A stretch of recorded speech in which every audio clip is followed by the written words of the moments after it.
Remember when Mufasa died? Or when Luke Skywalker's aunt and uncle were killed? Or even when George Bailey decided he couldn't bear to live anymore?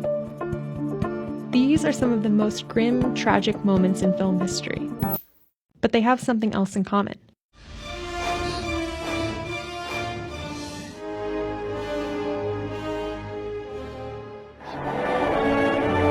Help me, Clarence!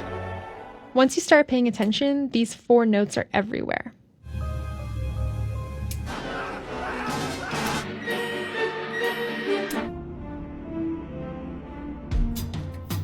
And we've been associating them with death for almost 800 years. What you're hearing in those movies is called the Dies Irae, a Gregorian chant created by Catholic monks around the 13th century. It was used for one specific mass: funerals.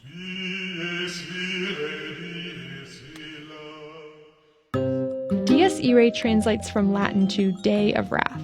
That's the day Catholics believe God will judge the living and the dead and decide whether they go to heaven or hell for eternity.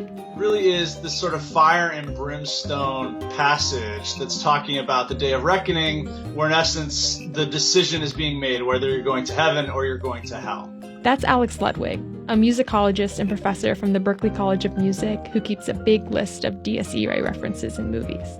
The musical material and the text combine together to create the sort of ominous sort of sense of dread.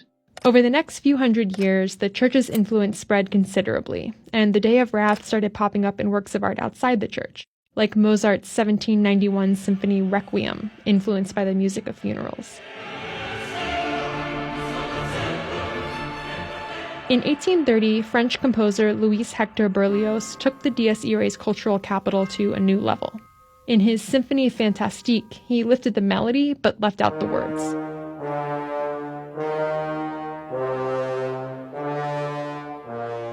Berlioz's story isn't set in a church or funeral.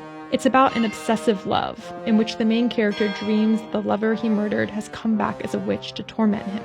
The movement is called The Dream of a Witch's Sabbath, and so it's set at midnight in a graveyard, and there are all these creepy, spooky pieces of music, including the Dies Irae. What better piece of spooky music to play? Because this is a piece of music that already had these connotations behind it. Other great composers added versions of the Dies Irae to their works too, like Hungarian composer Franz Liszt's Totentanz, or Dance of the Dead, inspired by this medieval painting depicting suffering and death. Or Giuseppe Verdi's Messa dei Requiem.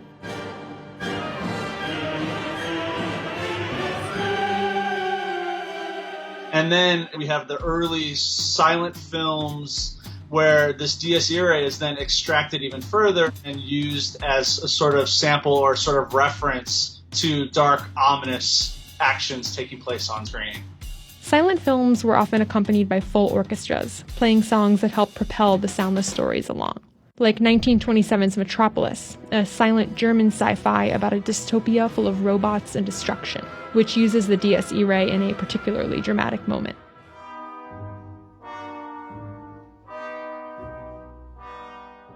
As films started incorporating sound, the Dies Irae kept being used as a shorthand for something grim, like in It's a Wonderful Life and Star Wars: A New Hope. But perhaps its most iconic use is in The Shining. Everyone knows The Shining is a horror film. It's like, that's the perfect signifier for the Dies Irae.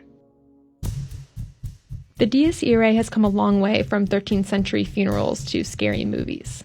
That's because there's something about those 4 notes that make us feel uncomfortable. Let's talk about the music. The chant is in what's called Dorian mode, and we don't have to dig into all the sort of ancient modes like that. But today, if you would play those first 4 notes, you would say that that's in a minor mode. Minor music has always had this connotation of sadness, of darkness. If you look at the actual notes, you'll see that F and E are half steps apart, right next to each other. Our ears are trained not to like those sounds together. Plus, the notes descend, getting deeper as the phrase progresses. Musical lines that descend are sad, whereas music that ascends, that rises, is much happier. Combine these 3 things together and you've got an inherently spooky song, even without all the fire and brimstone. If you talk to a music professor like Alex, they'll tell you the Dies Irae is everywhere. And it is, but maybe not in places untrained ears will catch. The phrase has become so culturally ingrained that even a modified version, like the theme to The Exorcist, or a shortened version, like in The Nightmare Before Christmas, can suggest the same scary feeling. It's just that it fascinates me that this piece of music still gets used. I'm still hearing them. I'm still adding films to my list.